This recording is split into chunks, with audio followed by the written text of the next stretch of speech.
as hell, and I'm not going to take this anymore. I don't want to abolish government. I simply want to reduce it to the size where I could drag it into the bathroom and drown it in the bathtub. You bet I cut the taxes at the top. How dare you? How dare you? Go ahead. Make my day. The Rick Smith Show starts now.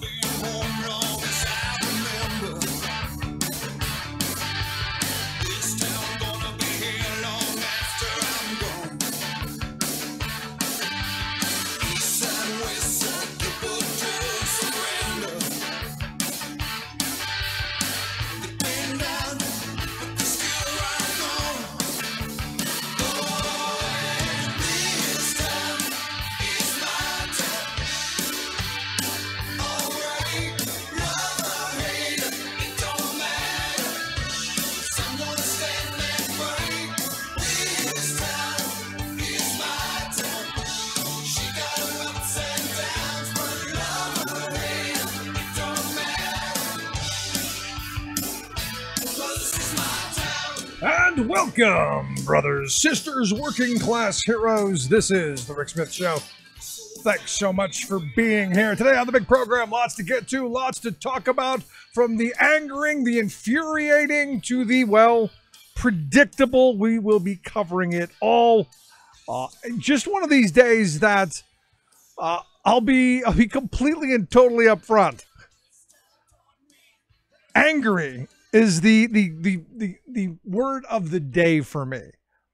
Some of the things that happened today, very, very angering in the world that we live in, and solidifying my view that we as a society need to return to a time where, you know, my grandparents' generation were. They didn't put up with a lot of guff. And the idea that we need stronger labor unions and we need stronger communities and we need people who are going to stand up, step forward, speak out, now more than ever. If you saw President Trump's, whatever that was, from Montana, and I sat down and I read some of it yesterday, and I'm not going to put you guys through having to listen to more of his words being read. It's hard enough to hear him speak them. It's damn near impossible to read them. And the person who had to transcribe them, I feel sorry for them. If that's your job, you should get hazard pay. Because it's incoherent, it's rambling, it's half attack, half demented, half, completely off the beaten path, but always to the cheers of the faithful, which, as I'm reading through the transcript, as I'm reading his words, I'm imagining the people with the stained t-shirts and the Make America Great hats with the stains on top. And I know this is stereotypical, but a bunch of people with missing teeth and bad hygiene, just roaring, applauding, going crazy. He's our guy. Lock her up. Lock her up. And I struggle with, these are the very people who are getting the shaft by this administration. Their lives aren't getting better. And I know people keep telling me, Rick, the unemployment rate's down. No, actually, it ticked up a point. It went up a little bit. We had 213,000 jobs they announced. 213,000 new jobs in June, but the unemployment rate rose to 4%. Evidently, 213,000 does not keep up with demographic shifts. Doesn't keep up with a growing population. And, I've been saying this for years. You need about a couple years ago it was 185,000 just to break even. Evidently now it's more than 213,000. And they're raving that this is a great thing. All these jobs and everything's wonderful. Here's the interesting part of this. We're running massive deficits. We're spending money like drunken sailors. We had better have a red-hot economy. We are giving the franchise away. Now, it's interesting to me, and the one area that I do agree with Trump on, and I've been very clear about this from the very beginning, is the tariffs. I think it's something that's, was desperately needed during the W years. I was calling for them back then. You've got to rein China in. You've got to rein in our massive trade deficits. I was calling for it during the Obama years. Massive trade deficits only getting worse. And the longer we do nothing, the more it's going to get worse. Interestingly enough, we've had now, I guess, 4 consecutive months where the steel and aluminum tariffs have been in place. And yet we're adding manufacturing jobs. 36,000 manufacturing jobs in the month of June. That's pretty remarkable. That's better than most of the Obama months. In fact, 7,000 alone in fabricating of metal products. So those tariffs are creating jobs here. Now everyone's going, well, it's going to kill. I truly believe all of these other industries are using this as an opportunity to gouge us. And Harley Davidson and all those companies go, we're going overseas. They were going anyway. It's the same argument that the business community uses about automation. Hamburger flipper, you go after that $15 an hour minimum wage. We're going to go to an automated burger flipper. See, we've got one and it does it. See? Little secret, they're going to do it anyway. They're going there anyway. It is happening. The only difference is you're being cheated now.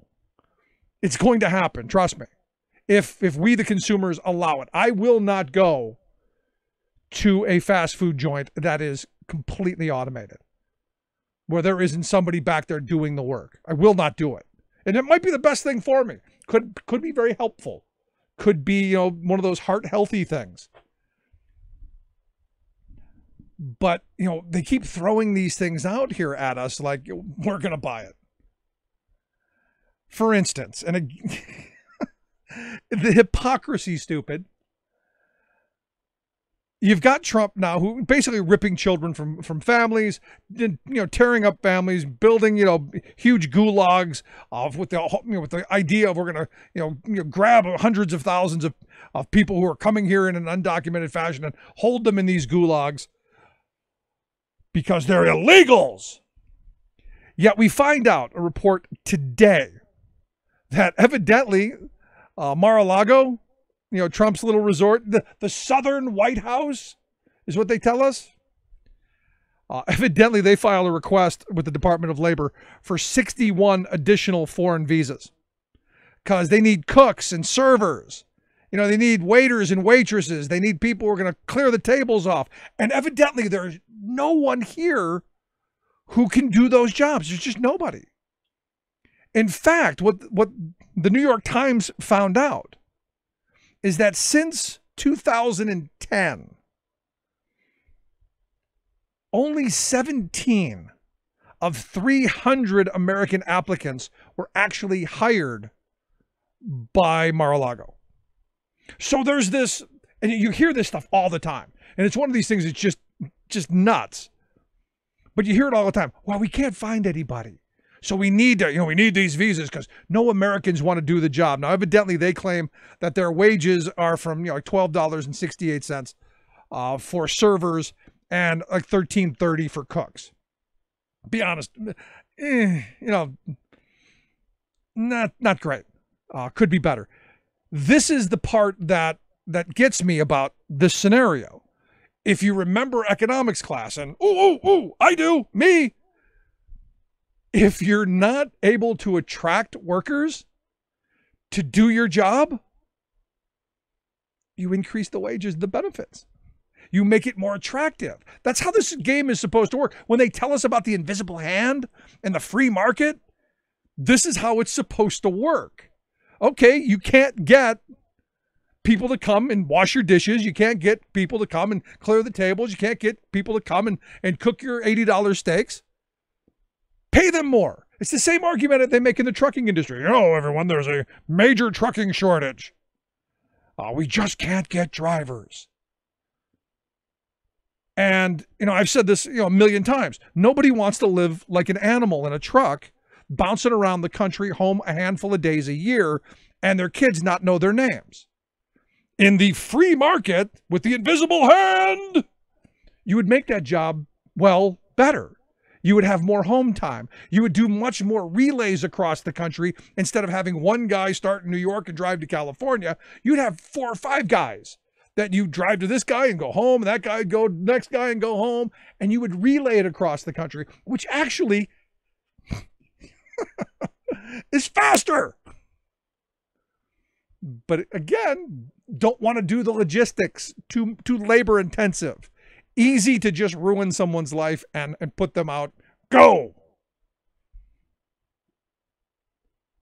Again, back to the invisible hand and the free market that we're told runs our economy. The sad thing here is you've got the president who, is cracking down on immigration while wanting immigrant labor. I mean, it's really bizarre. And yet I haven't heard much from the maggots or the T-Twizzlers or the other cons. When you look at this, and I've had these conversations with conservatives, and I've said, look, isn't that how it's supposed to work in the free market, where you make jobs better, you make conditions better, you make wages better, more attractive? Maybe get to stay at the hotel once a year for a couple hours with your kids, something. Instead of just going, we're going to import cheaper labor. While simultaneously saying we're going to build a big damn wall to keep them out. Am I the only one who gets this? Am I the only one who sees it this way? I mean, it's one of those kind of bizarre situations where you go, it can't possibly be. It can't possibly be this screwed up. Can it? And the answer is sadly, yeah, I guess it can. And, it's one of those frustrating kind of moments to where you begin to ask some serious questions of, what exactly are we doing? So lots of things to get to today, lots of things I want to talk about. So I want to jump right into it. Going to take a quick break. When we come back, our good friend David Yankovich is going to be here to share some thoughts on Cohen, on just the craziness going on overall and how we win come November. Quick break, right back. Stick around. You listen to The Rick Smith Show. We're working people. Come to talk. Own 90% of the wealth. 10% of the people. Own 90% of the wealth. Where do you fit in? Take a look at yourself. 10% of the people own 90% of the wealth. Where smart policy and sound investment matters. The Rick Smith Show. I'm Rick Smith, and this is Labor History in 2. On this day in labor history, the year was 1988. That was the day 167 oil workers were killed in the Piper Alpha oil rig explosion in the North Sea. It is considered the world's deadliest oil rig accident ever. Around 10 p.m., the platform essentially turned into a fireball so massive, rescue helicopters could not get near it. Gas lines ruptured when the night crew accidentally activated a gas pump down for repairs. Immediately, the platform was rocked with explosions. First wiping out the control room, then engulfing it in flames. The platform split into two. Its oil derrick toppled. Most were killed instantly, as the crew's quarters were directly above the gas compression module. Toxic fumes overcame others. Some jumped 100 feet into the sea. The platform was completely destroyed. It took 3 weeks to bring the fire under control. Occidental Petroleum later admitted the rig's design was fundamentally flawed, but many considered the explosion nothing short of industrial murder. The rig was notorious for fatalities and near misses. Jack Malloy, head of the offshore trade union OILC, recalled, Piper was synonymous with accidents. People would say, Piper? Oh, you don't want to go there. That place is ready to go. Conditions were so bad, the union pulled its reps off the safety committee. The next day, 115 oil workers in Humberside walked off the job, demanding better health and safety conditions. Subsequent investigations determined Occidental failed to enforce basic maintenance and safety procedures. Over 100 safety improvements were recommended. Occidental paid out $100 million to the families, but escaped prosecution. Today, there is a memorial chapel at the Kirk of St. Nicholas and a memorial sculpture in the Rose Garden of Hazelhead Park, both in Aberdeen, Scotland. There's no one at home, it was cool, it was just all cool. Now it's over for me, and it's over for you. I believe the world is burning to the ground. Oh well, I guess we're gonna find out. Let's see how far we've come. Let's see how far. So take that position of we're getting more HB2 visas into Mar-a-Lago because we need cheap labor. We need those cheap labor. Now, take that and look at the story that came out today that says that Trump's lawyers, the government lawyers, are saying, yeah, we can't find the parents of 38 of the children that we ripped from their parents' arms. So we can't find the parents to give the kids back. Just can't seem to do it. According to the Department of Health and Human Services, they're only able to reunify about half of the 100 children under the age of 5. As you know, the judge said to the Trump administration, get those kids back to their parents by July 10th. The administration said, well, we can't do it. Sorry, we snatched them all right. Giving them back, we didn't really think about.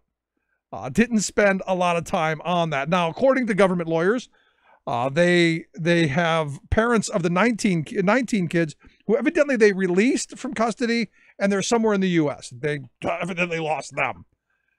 And then 19 kids' parents, they deported, kicked them out, and lost them as well.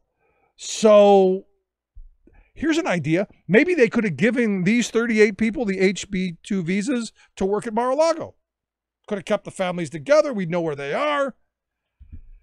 It's nuts. And here to share some thoughts on just how crazy things are, I've asked our good friend David Yankovich to come talk with us. David, thanks for taking time for us.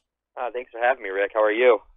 Angry. I look at these stories and I can only be angry, and I hope people pay attention to this stuff and are as angry as I am come November, so we throw these bums out. Well, coming up on your show after me, you're going to have Brett Pransky, who's one of my favorite candidates. I'll talk a little bit about that too. Angry is a good word for this. One thing you left out, though, is the reason why they couldn't get the kids back by the government-mandated time or by the judge-mandated time was because of dog sitting. So that's more important than getting the kids back. And right now, we don't even know how many kids are still in custody. Right. Yeah, it's good to be pissed. I think that's a good default way to go. And, we always start off the show by talking about corruption. We're going to continue that, apparently. No, look, at the end of this, you've got to fuel this anger with action. And it's one thing to just be ticked off. And it's one thing to be perpetually, outraged. It's another thing to take that outrage, to take that anger as fuel and use it to throw these bums out. And then to start talking about, how are we going to do this the right way? What kind of direction? Once we get rid of this cancer that's infected our government, how do we move it in a direction that's going to be beneficial for all of us, that we have an economy that works for everyone, that nobody in this country dies because they're poor? How do we move forward collectively together as opposed to a hooray for a few and screw everybody else? Well, I mean, that's a good point you bring up. One thing I say when I'm talking to people is, I'm glad you're angry. Now, what are you going to do about it? Are you going to get to November and you're going to have a Democratic candidate that you didn't support in the primary and you disagree with them on 2 issues and not vote? Or are you going to look at, Holocaust denier in Illinois? Or are you going to look at what... No, call him what he is. He's a Nazi. Yeah, well, a literal Nazi. Are you going to look at that and be like, well, you know what, I'm not going to vote because I don't agree with the Democrat on 3 issues here? Or are we going to finally get together on this thing and do it? Like, how mad are you really? Are you mad enough to really come together and do something about this, or are you going to stay home? That's the question I have for, the American public going into 2018 here is, let's just see how far we've come. You always start that song off when I come on your show. I appreciate it because I like that song. But really, let's see how far we've come. Are we still going to do this, or are we going to get together and we're going to win some races? No, I've had conversations with people who during the election were saying, there's no way I'm voting for Hillary. No, she's the devil. And I've gone back to them now and go, you now have seen what the devil looks like. But this isn't even just a Democrat thing. This is a national argument. Sure. I know a lot of Republicans out there who said, I can't vote for Hillary. She's the devil. I'm going to stay home. I can't vote for Donald Trump. I'm going to stay home. I can't vote for Roy Moore. I'm going to stay home. I can't vote for X name of candidate. I'm tired of people staying home. Government's made by those who show up. So are you going to show up or are you going to stay home? If you're going to stay home, stop complaining on Twitter because I'm tired of hearing it. But actually, I got to tell you, I'm okay with Trump supporters staying home. I'm okay with Roy Moore supporters staying home. Here's the thing: if you're disgusted by something, show up. Yeah. I'm tired of this thing. I don't want them to stay home. If you that's the coward's way out, and they're all a bunch of cowards, keyboard warrior cowards, and that's what they do. They'll stay home and they won't say anything. I want them to show up and vote their conscience. Country over party. Right now, there's treason, there's corruption, and they keep telling me I can't say treason because we're not technically at war. So whatever the Hatch Act, and all that is, is. We'll go with treasonous. Yeah, let's just call it what it is. It's treason. I don't care about the definition of the legal. I mean, if you look at history, this is treason. We just celebrated the 4th of July, and that was probably the biggest act of treason Americans ever did. Right when we went against the British. Be patriotic. Are you for America or are you for Russia? I'm tired of this. No, I mean, if you remember the Bush years, there was all this talk about aid and comfort. I'm sure you remember it. Providing aid and comfort to the enemies. That's treason. Well, you know what? Hello. I'm going to go back to another Bush term. It's shock and awe. Let's do that in November. How about that? Yeah, I'm actually on board with that one. But here's the thing that gets me, and my fear is, and we always go to this place as well, is that eventually we get outrage fatigue. I talk to people who are tired, and this administration is constantly throwing chaos in every direction at people, in the hopes that the anger, the outrage, the frustration will just be so much that we break. Well, that's a strategy. That's what they want to do. From the very first week of this administration, when they had all these different bills and all the executive orders and everything happen all at one time at the same time that the hearing nominations were for, his cabinet. They put it all together. They threw everything they possibly could at the exact same time because the average American only has the attention span of a moth. So we have to, we can't get fatigued. We have to continue fighting on every single front. And right now we're so close. Literally, we are 4 months away to the day, 4 months away from the midterm, the most historic midterms in the history of this country, I'm going to say. At least definitely the most consequential. If they get control of the Senate again and control of the House again, if you thought these last 2 years were rough, wait till the next two. Wait till we have more, the Supreme Court nominees and Roe versus Wade's up and, everything. I mean, it's time. Get on board, get them the hell out, and let's start winning again. I'm tired. I don't want to hear the divisiveness. I don't want to hear, but I don't agree on this thing. If it's a bad candidate, don't vote for him. But don't stay home. No, even if you got to write somebody in. I take my kids to the polls with me every election cycle, and if there's somebody that I don't like, I'll write somebody in that I do, as a protest vote, if anything. I'm good with that. Just show up. Yeah. And then if you show up, then you don't get to then you get to complain on Twitter with me. Yeah. No. Look, I do this for a living. So it would be hypocritical of me not to show up. I'm a super voter. I've voted in every election as far back as I can remember, simply because I want to have that ability to complain. Yeah, and one thing that I also want to caution people on is you have local elections, you have state elections, and we have the national elections. Just showing up for the national elections isn't going to do it. Republicans won 1,000 seats over the last 8 years. If we're going to start winning 1,000 seats back, you need to start getting your city council, putting people in there you want. Absolutely. All these local races actually impact people a lot more significantly in their everyday lives than the national stuff does. The national is just what we're arguing about. This is the direction of our country. But the local, what your city taxes are going to be in, what the curriculum and the school boards are going to be, what your money you're going to have to pay to the schools is going to be even. All that comes from your local government. Show up. I'm tired of hearing it. If you didn't show up, don't complain. I'm tired of it. I'm with you. But, the thing that has always got me confused is, the presidential election's one thing. And up until Trump being in office, the president didn't have an awful lot of control over your daily lives. It was, the local mayor, the town council, the school board, the dog catcher, the local inspectors, whatever. And, we all go out for the big sexy elections where they spend a ton of money, but the ones, as you point out, that matter the most to us, not so much. And if we really want to break their backs, if we really, really want to give them a bad time, take out the grassroots, take them out the local level of government and the movement that they have there, and put Democrats there. And that's a good way to stop the impact, because they have it coordinated all the way from nationally all the way down to some guy with a radio show with 2 viewers. They're putting this stuff through. No, and look, at the end of the day, they fund it heavily, and they've, and I keep telling people, look back to the T-Twizzlers and the 912 groups and all of the grassroots organizing. And I'm often reminded of, do you remember who Ralph Reed was? Oh, yeah. He was being interviewed, and they asked them, how the moral majority and all the organizing that they did came about. And he took out the SWOC the Steelworkers Organizing Handbook, and said, this is what we followed. We followed the labor unions' methods of getting in the streets and well, for them, into the churches and talking individually with all of the people and organizing the grassroots first. And if you remember, back when, they were pushing Alito into the Supreme Court, they were having Justice Sundays where they would link up 10,000 churches across the country so that everybody could, get on board with the good God-fearing, Judge Alito and push him through. And that kind of organizing the left doesn't really have yet. No, and we got to get to work. And, you brought up a really good point that kind of jogged my memory about something. So during the 2016 election for the presidential, of course, both camps were sent by Facebook a memo on how to effectively use Facebook. One camp used it, one camp didn't. And the camp that used it won. This month, Donald Trump, since June 1st, has put 55,000 digital ads on social media, which, in my experience, is the most I've ever seen. Right.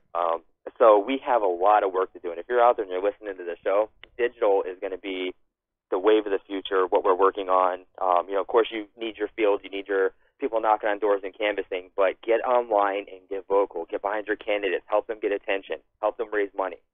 The digital battlefront is where it's at. Absolutely. In fact, I've said a couple times that the digital ads are the new yard signs. They are. Because we now know that yard signs don't work at all, and billboards are even more worthless. It's the digital ads, that thing that's subconsciously in your eye all the time, and subconsciously giving you that message all the time. I will say that in Alabama, I think yard signs work. We had 100,001, I think, down there. But I mean, the thing is digital is everything that you're doing. Digital door knocking. We're sending emails to people and canvassing, all that stuff. It's much more effective a lot of the time to contact someone through social media or digital to ask them to vote than it is to knock on their door. It offends people sometimes when you knock on their door, but digitally they feel much more at ease with that. I want to see campaigns utilizing this more. The Republicans have about a 9-year head start on us, and we're getting. How is that possible? Let me stop you. How is that possible? Because 2008. The Obama people were supposedly on the cutting edge of all of this stuff. They were so far of everybody else, and they did the best online organizing, and they had the best tools and the best apps. How is it possible that during his term they completely fell out of out of the race? Well, first off, I want to tell you that they were at the cutting edge. Do you want the truth? Can you handle it? I can handle the truth. Tell me. So the truth of this is that there was a memo that was written by the United States military around 2012 regarding the rise of ISIS. And there was one in 2005 as well, but 2012 was the one about ISIS. And basically how they were using memes and how they were using social media and digital to recruit people so much more effectively than the United States is. The right took that and began utilizing that for their game plan on how to win elections. And the left didn't. So the right has this basically insurgent theory war plan, and they see it as a war. We all know, everybody who's listening can agree with me there, on how to use basically propaganda to change the United States with memes and with digital advertising and all of this. The left never went that way. And, we always try to be the high-minded ones who try to do it right, and we're trying to make government good and everything else, and the right is like, we don't care if we make government good, we're corrupt, and we're just going to do whatever the hell we want to, and that's been to our cost, and that's the truth. That's how we got so far out of this. So we got a lot of catching up to do. We have about 8 years of catching up. At least we have 6 years of catching up, and they know how to do this. They know how to do it well, and you've seen it last night. The president made a major speech and, controlled the news cycle, has everybody riled up. That's all anybody could think about or talk about is what he was saying and the things that were coming out. We're completely being manipulated by a group that knows we can only handle so much information, and they're throwing it all at us at the same time. And he's dominating news cycle after news cycle. And until we can kind of put the remote down and stop listening to him and get to work, he's going to continue to dominate. And I hate saying that because you know how much I hate him.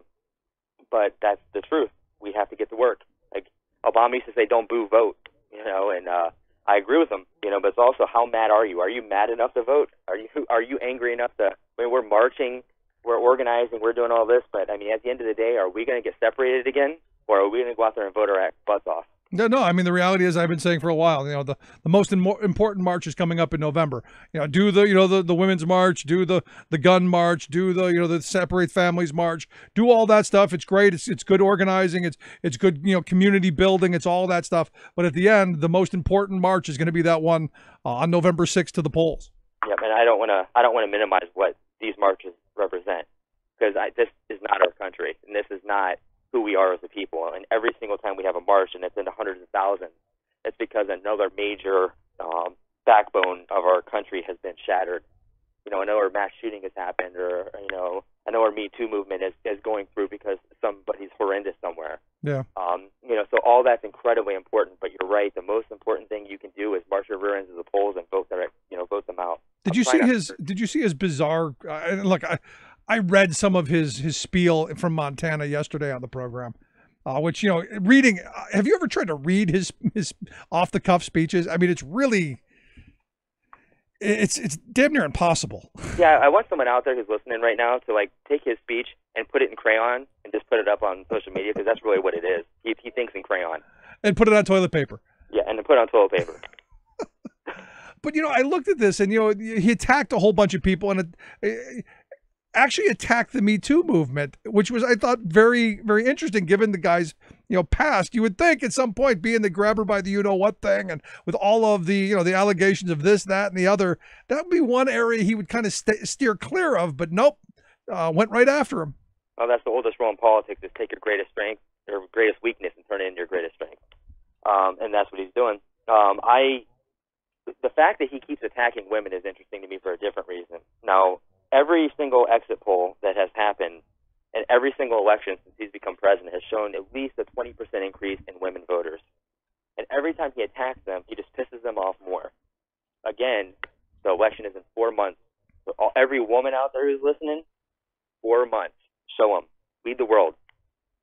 Yeah, and the other part of this is, come Monday when he chooses his nominee for the Supreme Court, and I think it's going to be the woman who is going to be the deciding vote to overturn Roe versus Wade. You've made your daughters, your sisters, your mothers much more unsafe. I mean, we're going back to the future of, unfortunately, poor women dying in alleys. The level of anger and frustration that I feel. I'm trying this show not to curse or be good. I know you're, but it's ridiculous. It's ridiculous that we're here, 2018. The fact that there's even, racism like this still. For years and years and years, everybody said, well, it's not so bad. We've made a lot of progress and everything. But you're seeing that there really wasn't a lot of progress. We're seeing that sexism is still rampant. We're seeing that racism is still rampant. It's just that they were quiet for a while. All the dog whistles and everything over the last 25, 35, 45 years, that's all it's been. It's been dog whistles, but it's all still there. They're still waiting in the shadows to come back out again. It's time for us to go back and beat them back into the shadows. There you go. I'm right there with you. And that begins tomorrow. That begins the next day. And it continues right on through election and on into 2020 and 2022. It's the never-ending battle in this war for sanity, for making America America again. 4 months left. It begins right now. There you go. David, I appreciate the thoughts, the time. Good stuff. All right. Thank you, Rick, for having me. As always, our good friend David Yankovich. Look, he's right. March to the polls. Mark it on the calendar. Put the ringer, the little string around the finger. Do what you got to do. But remember, November 6th. Quick break. Right back.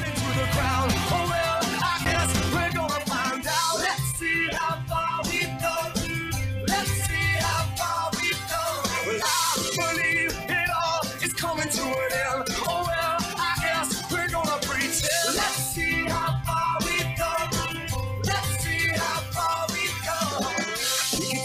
10 o'clock, but I don't really know. And I can't remember caring for an hour. I'm Rick Smith, and this is Labor History in 2. On this day in labor history, the year was 1911. That was the day that the song The Preacher and the Slave first appeared in the Little Red Songbook. The Little Red Songbook was a compilation of labor songs published by the Industrial Workers of the World Union. The booklet was pocket-sized, so labor activists could carry it with them wherever they would go. Music was an important part of the IWW labor culture. Joe Hill was probably the most well-known of the IWW songwriters. Many of the songs penned during this era are still sung at labor rallies and meetings today. But not everyone appreciated the music and the message of the IWW, a radical union that called for all workers to unite together. When IWW activists, or wobblies as they were called, would give speeches, they would sometimes be heckled and jeered. Authorities would harass and break up meetings. Sometimes Salvation Army brass bands that were competing for space and audiences on street corners would disrupt IWW rallies with their music. Joe Hill wrote his song, The Preacher and the Slave, in response to this musical disruption. He set the lyrics to the tune of the hymn In the Sweet By and By. Often, IWW songwriters satirized hymns played by the Salvation Army, which the Wobblies dubbed the Starvation Army. The lyrics tell of long-haired preachers who tell workers to stop agitating because they will eat by and by. The song was a critique of religious leaders who did not help working people. It became one of the most popular Joe Hill tunes. Long-haired preachers come out every night. They try to tell you what's wrong and what's right. Labor History in 2 brought to you by the Illinois Labor History Society and The Rick Smith Show. For more information, go to laborhistoryin2.com. Now the lessons of the past we all learned with workers' blood. The mistakes and the losses we must pay for. From the cities to the farmlands and trenches full of mud. 'Cause war has always been the boss's way, sir. Come on! The union forever defending rights. Let's fight the right wing, all workers unite. Welcome back to the Rick Smith Show. So if you're not sufficiently outraged, if you're not angry beyond belief already, get ready, because you will be. I came across my Twitter feed today, and one of the folks that I follow, who I think is just fabulous, a medical doctor who's talking about, how we get care for everyone, talking about issues that are important to working families. I came across the tweet today that he was terminated from Vanderbilt University Medical Center because he had the audacity to kneel in support of ending white supremacy. And it's one of these things that my head exploded, so I had to reach out to him, which is why I've got Dr. Eugene Gu on the line. Dr. Gu, thanks for taking time for us. Hi, Rick. Thanks for having me on your show. Am I getting this right? You got fired for kneeling? Yeah, unfortunately, it sounds like something out of a horror film, but no, it sounds very American. I mean, it is. At will employment, you've got no rights without a union. I perfectly understand it. But, you're a doctor. You'd think that they would be much better than that. Yeah, and that's the thing that really, shocked and surprised me. But, long story short, I was, physically and racially attacked at the Vanderbilt Hospital parking garage when I was a intern, first-year resident in general surgery. And, that attack was really, really horrifying for me. There was a white male who stopped me a quarter of a mile to the main hospital from the parking garage, up 9 flights of stairs. He even took my patient list from my white coat, which has patient-protected information on it, medical record numbers or diagnoses, things that I, as a physician, am entrusted to protect. He took that from me, and so I went to a nursing station and asked him to call the police, and, it was just a horrible ordeal. Because of that incident, a few months later, I took a knee, in solidarity with Colin Kaepernick, Eric Reed, and the other NFL players who were taking the knee to fight white supremacy and police brutality. I did the same thing wearing the same white coat that I wore on the day that I was hacked. I did this, to reclaim the dignity that was stripped from me. And in response to me taking the knee, despite the very racism that I experienced, Vanderbilt Hospital, it was just quite shocking. Just made a series of actions against me. First, they put me on administrative leave, and then finally culminated in terminating my contract, which terminated on July 1st. And it's just, I just can't believe that all of this happened. Now, as I understand from some of your other tweets, it's not just that they've terminated your residency, your program, but also in the process, I guess, of blacklisting you from going anywhere else. Because and help us here, because I'm not sure how this all works, but it's my assumption that if you don't complete your residency, you don't get to become a surgeon. And explain to me, what you're going to tell the parents of a dying child why we don't have enough doctors to take care of their child while they threw you to the curb. Right, and it's an absolute travesty. The way that medical training works in the United States is, you do your 4 years of undergraduate study, then you go to medical school for 4 years, but even after that, you have to complete some sort of residency training called postgraduate training. In general surgery, which is the specialty that I chose, it's 5 years of clinical training, and they cut me short at year 3. And you mentioned, the term blacklisting, and that's a very important point. I think that especially because the medical community is so small, and the fact that Vanderbilt has a big name in that community, when they published 3 statements publicly, just trying to denounce me, that really affected my standing, and it makes it really hard for me to search for another general surgery residency program to take me on. And I think that is what is the scariest part about this. They're trying to send a message. If you are a minority resident who speaks out against discrimination, such as how I did when I take the knee, if you don't follow their commands to the letter and speak out for yourself, they will not only will they punish you from their own program, but they'll make you into kind of like the message they send to the entire community. Don't be like Dr. Eugene Gu, or there will be severe consequences.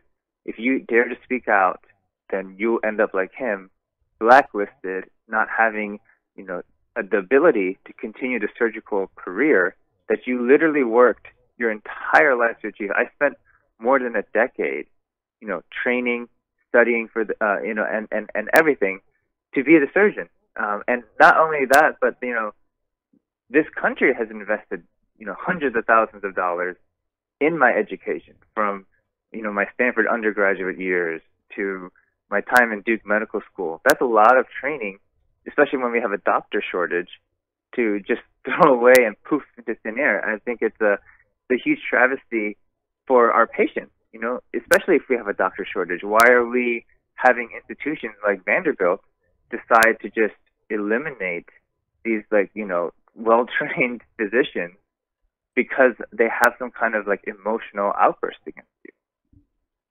It's one of these things that I'll tell you, as I'm reading through your tweets and I was reading through some of the comments, I was thinking, is this really the country that I grew up in? I mean, is this the place that I grew up in? And the first thing I said is, this is a perfect reason, an example for every working person in this country. I don't care what you do, from, street sweeper to surgeon. Everyone needs to have the protection of a trade union, association, something that gives you due process. Because in this country, if you do not have a contract, if you do not have a written collective bargaining agreement, you are an at-will employee and you're out the door without recourse, much like you are. Because, I mean, they didn't tell you that, we're firing you because your ethnicity or anything like that. So they didn't violate any federal laws that I know of. So basically you're at will. There's the door, right? Right, and that brings up a very, very good point. Did you know that there are only 2 groups in the United States that are denied equal protection under the law for the Sherman antitrust, the whole anti-monopoly laws the federal government has in place? That's Major League Baseball players and its resident physicians. Major League Baseball players, they make tons of money, they in the short time that they, play baseball, but resident physicians, I want to remind all the listeners here make next to nothing. We work really long hours. We make like minimum wage. If we don't complete a residency, we're basically screwed. And the reason why we're one of the two groups exempted from, the antitrust laws is because in 2002, there was actually a pretty big federal court case. It was Paul Young against the American, Medical Association. And he argued in front of the court almost successfully that the match system that we use for all the residents to decide, all the medical students to decide which residencies to choose, it was like basically a violation of the antitrust law. And he wanted residents, as you mentioned earlier, to have collective bargaining, to have unions, to have workers' rights. Why are we the only group, denied that? And so the judges in the federal court were about to grant all these rights to the residents because it didn't make any sense that this group is denied that. And then the AANC, the Association of American Medical Colleges, lobbied to Congress to literally change that law and specifically make residents exempt from antitrust laws. So we can't have collective bargaining. We can't have any of those rights. We're just basically at-will employees at the whim of our employers of these medical, of these hospitals. And, I don't think very many people know that's what happened because of congressional lobbying by the AANC. Like, that's why we're all in this predicament. That's why residents work such long hours. That's why we have such high rates of depression, suicide. It's a really big mess here. And a lot of residents are even afraid to speak out. It's like almost like a North Korean censorship system because we're so vulnerable. Yeah, we're so vulnerable because of that one action. Yeah. Yeah, no, the first thing that popped into my mind is, indentured servitude, or as far as, you're just basically slaves to the hospital with no recourse, no voice, no say, and no ability to defend yourself. And you have invested, as you said, a decade of your life, tens of thousands, if not hundreds of thousands of dollars into becoming this doctor. And they, on a whim, sent you out the door. Let me ask you, you went through 3 years. If you are able to find another hospital to take you into a residency, do you have to begin back over, or do those 3 years pick up and you still only have 2 years left? The 3 years pick up, so I would have only 2 years left. And I'm actually looking for a third-year position. So I'll have 3 years left, actually, because I left the third year a little bit early because of all the death threats that I was getting when Vanderbilt posted all these public statements against me. I was attacked by Sarah Palin. I was attacked by Donald Trump Jr. I was attacked, name them all. I was attacked by Ben Shapiro, Michelle Malkin, Ann Coulter. It was horrible, and my safety was compromised. But no, unfortunately, I'm able to pick up where I left off at another residency program, and so I'm really hoping that I can find, a third-year general surgery resident position at, a hospital, so preferably somewhere on the West Coast, maybe California. But I'll take anywhere, Yeah, somewhere out of the South, at least. No, because sadly, I think that plays a lot into this. I mean, it's where that hospital was, and they don't want some hippie liberal kind of guy there, stirring things up. Because at the end of the day, the person who chased you 9 floors and attacked you, it was your fault. Of course, you get that, right? Right. It's that's what's strange about it, and it sounds like a joke, but actually the responding officer gave me a misdemeanor. He gave us both a misdemeanor citation arrest. Whoa! What?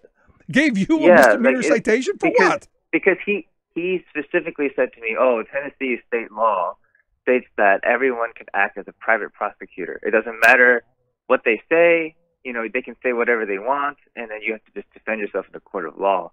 And so then what happened was the assailant, the guy who basically physically and racially attacked me, accused me of trying to intentionally hit him with my car twice in a row, which is ridiculous. It was refuted by all the security cameras. It was just outright lie.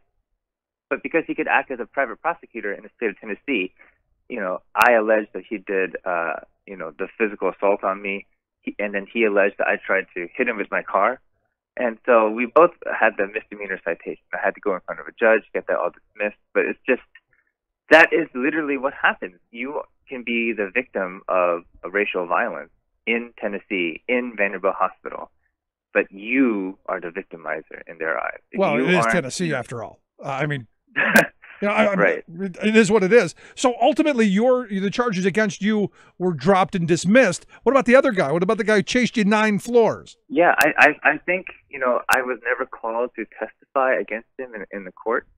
So my suspicion is that his charges were dismissed. They just don't care. There's no rule of law in Tennessee. And that's a big issue. That's the big travesty here. If there's no consequences for people to just, racially and physically attack minority physicians in a parking garage, like what kind of disincentive is there for someone to do that again? You can just do whatever you want, I guess. It's like I guess it's not the wild South, No, it's horrible. I mean, and this is where, honestly, this may be the best thing that ever happened to you, to be honest. You can gather the sheep and get the flock out of Tennessee. That would be the first thing I would do. And then pick up somewhere that might be somewhat sane, because look, we need good surgeons. We need good pediatric surgeons. We need people who are going to take care of our kids and our loved ones.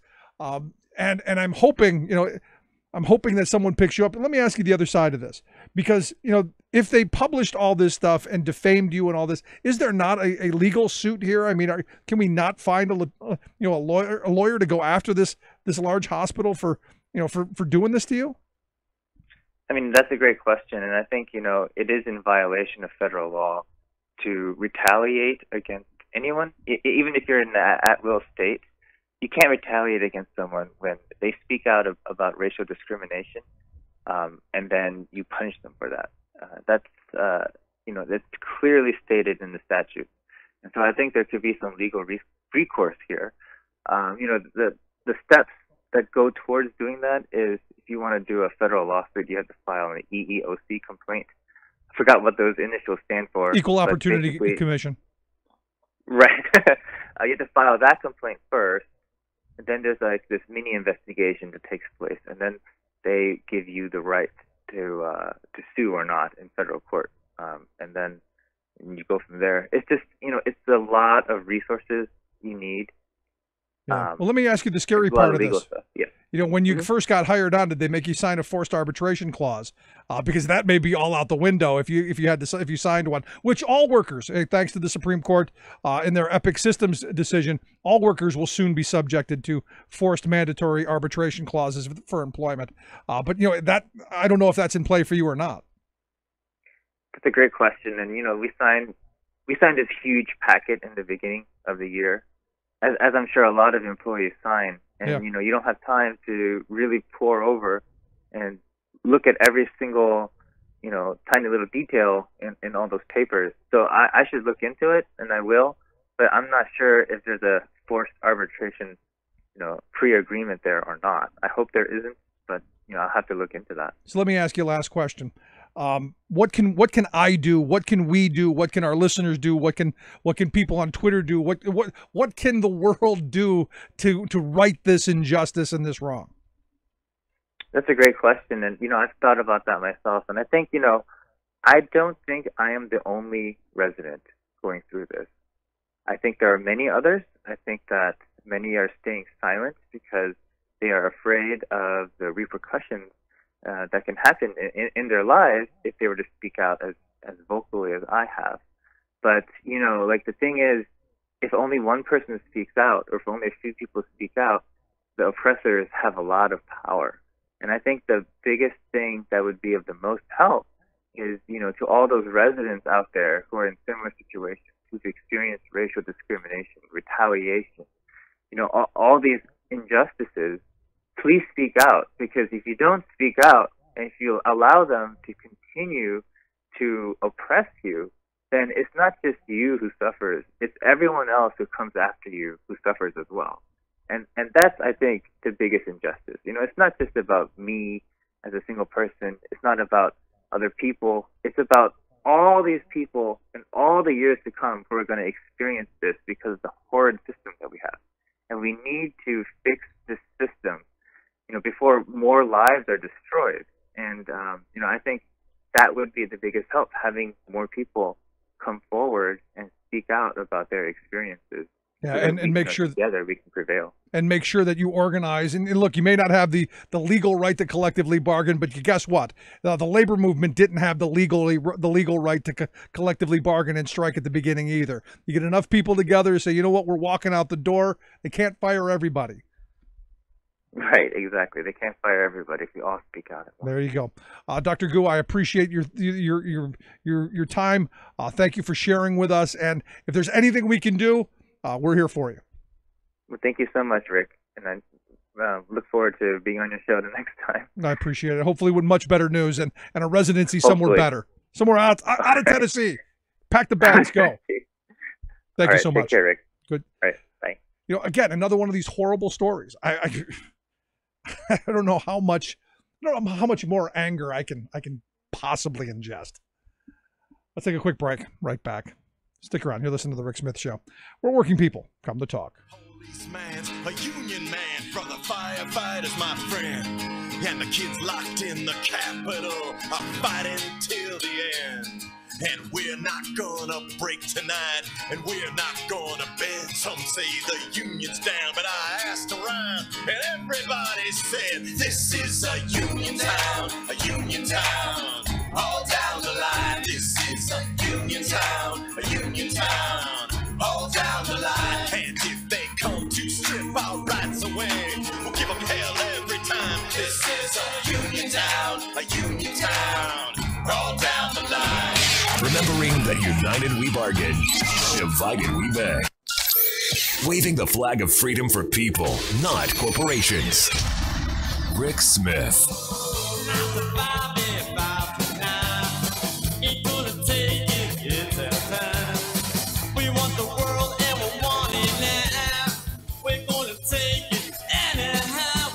So on the other side, you want something else to be angry about? If that wasn't enough to send you into rage, the governor of Kentucky, Mr. Bevin.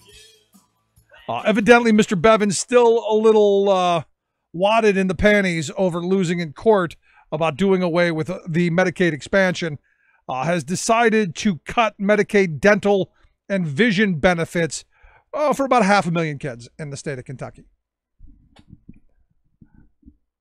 I literally don't know where to go with that. Outside of, are you kidding me? You didn't get your way, and now you're going to throw a temper tantrum. You're going to throw a fit. You're going to throw this tizzy, and kids are going to suffer. Because we know people who have poor dental hygiene, people who have, problems, guess what happens? All the rest of their health goes down as well. We know that. You got bad teeth, you got bad health. And if you don't help these kids, if you don't get them proper hygiene, proper treatment early on, it's a lifetime, an entire lifetime of problems. But yet, hey, I didn't get my way. I'm going to throw a fit. And I'm going to use these kids as hostages. And this is, remember, these are the people who say they love the children. They do. They really love the children. They care about the children. And yet they're going to strip away their dental and vision. And eventually, the healthcare overall, eventually they're going to take it all. Because, hey, we need more tax cuts for millionaires and billionaires. We need to make sure that big corporations have more. Because those kids are just too expensive. They pull themselves up by the bootstraps. Whittle themselves some bootstraps. Get themselves some health care. Whittle away. Seriously, I mean, it's that kind of insane. And, you look at this story with Dr. Gu, and when I first saw it, I almost lost my mind. Because we have a shortage of good doctors in this country. We import doctors. We're giving, almost instant citizenship. Come here, be a doctor. And yet the AMA won't allow more people to get in. The university, association won't open up more spots. It's crazy. Crazy because they want the control and the power to punish people like Dr. Gu. Angering. Quick break. Right back with hour 2. Controversial, thought-provoking, opinionated. Rick Smith. In September, the giant retail monopolist Amazon announced its intention to build a second corporate headquarters in someplace North America. Where's that? Aha! That's the trick in a corporate game called Fleece the Taxpayer. CEO Jeff Bezos demanded that every place submit a list of incentives they would pay to get Amazon to put what he calls HQ2 in their place. Yes, the haughty Amazonian royals actually commanded our public officials to bring all the jewels, gold, and other taxpayer booty they have and kiss Bezos's ring just to be considered for HQ2. In one stroke, taxpayers all across America were pitted against each other in a bidding war. Amazon even listed specific incentives that each supplicant should offer. First was a business-friendly environment. Then, urging hopefuls to think big when offering freebies, the directive demanded contributions of, quote, land, site preparation, tax exemptions, relocation grants, workforce grants, utility grants, and fee reductions. Surely, no self-respecting civic official would willingly play the sucker in such a demeaning sell-out-the-public scam. Officials from 238 cities, regions, and states have so far rushed to Bezos's corporate castle.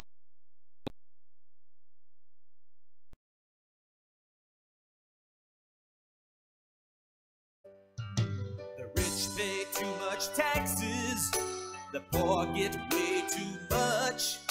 Instead of schools, build prisons and lock the children up.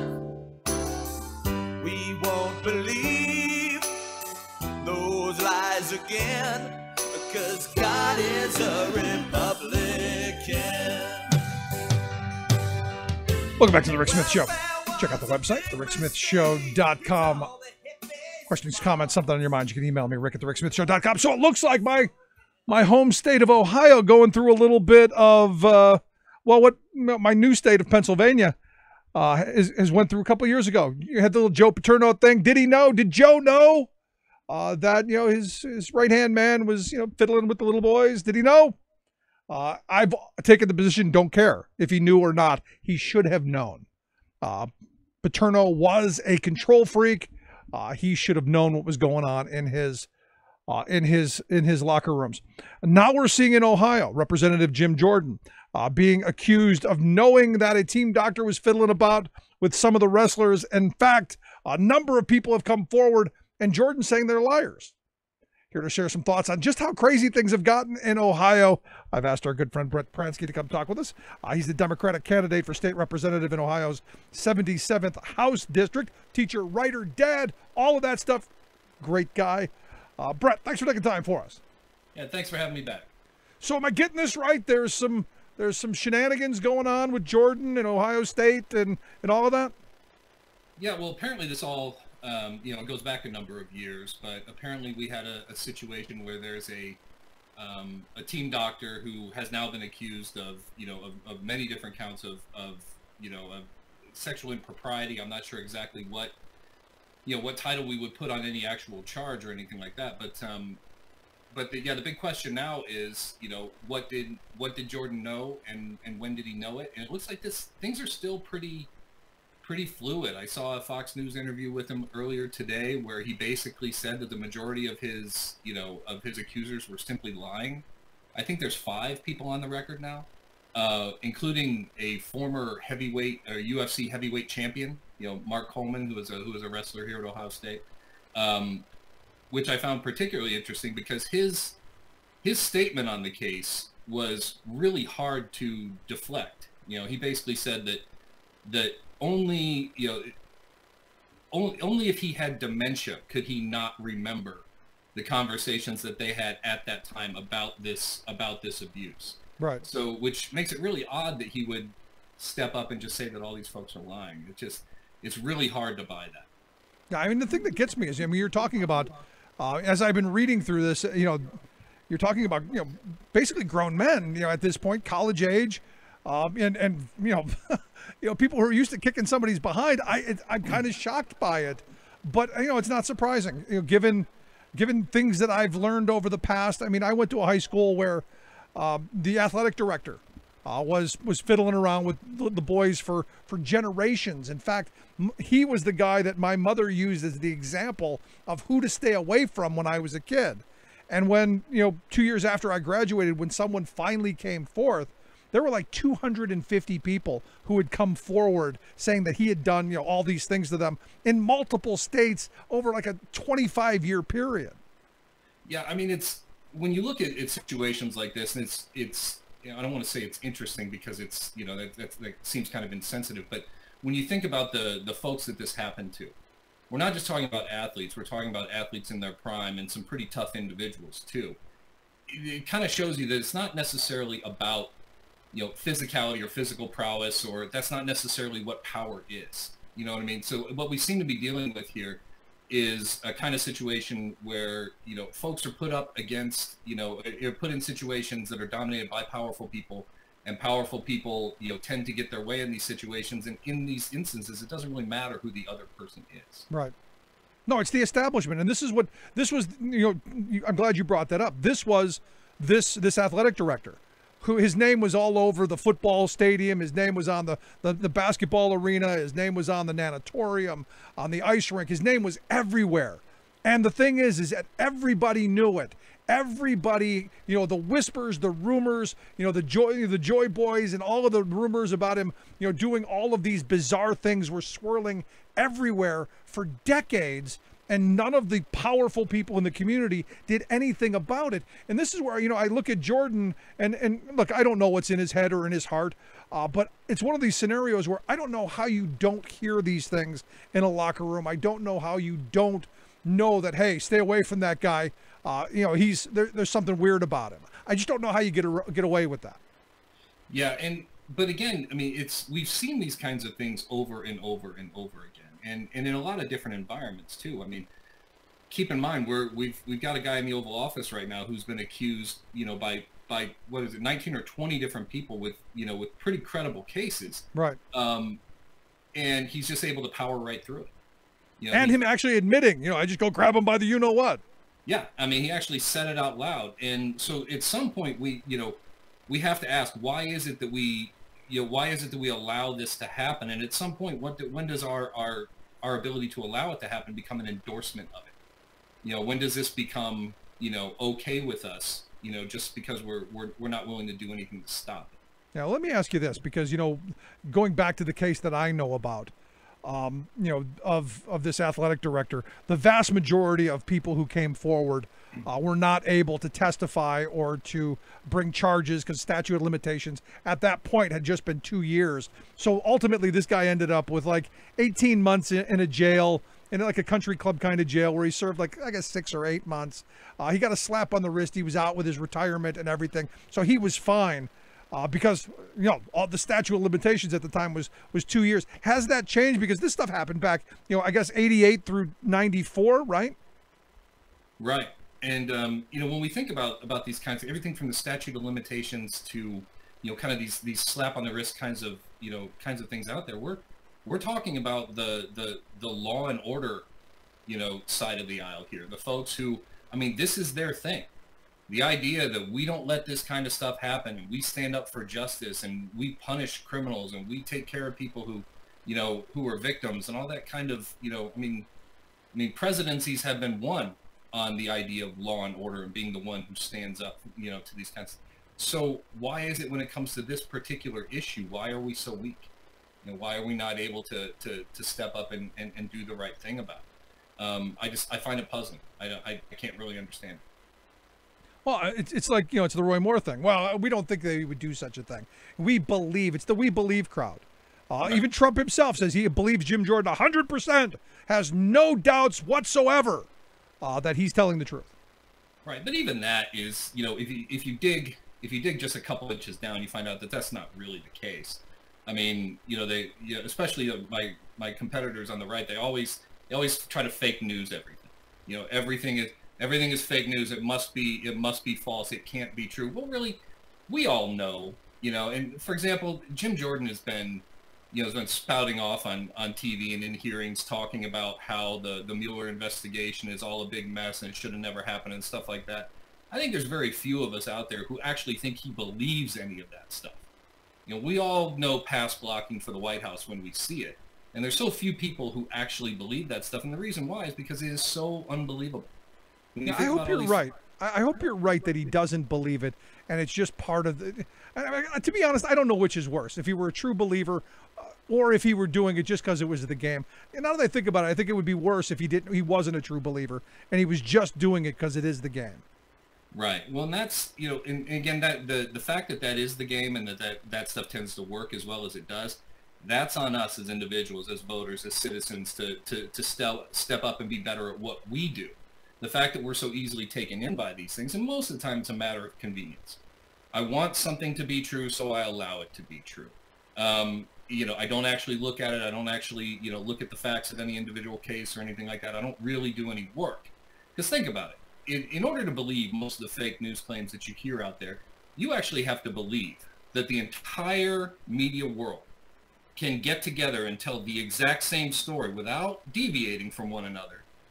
You know, and yet your guy is the only one telling the truth. Now, I don't believe that type of coordination is humanly possible, you know? So how in the world can we claim that it's happening? I mean, if the news is fake, then that's the most efficient and large, you know, group con that has ever existed, because you just simply can't coordinate, you know, messages in that way. It's ridiculous, but there it is. Right, across multiple agencies. Look, I look at fake news. I look at Fox News, which I used to call fake news before Trump, you know, co-opted the phrase.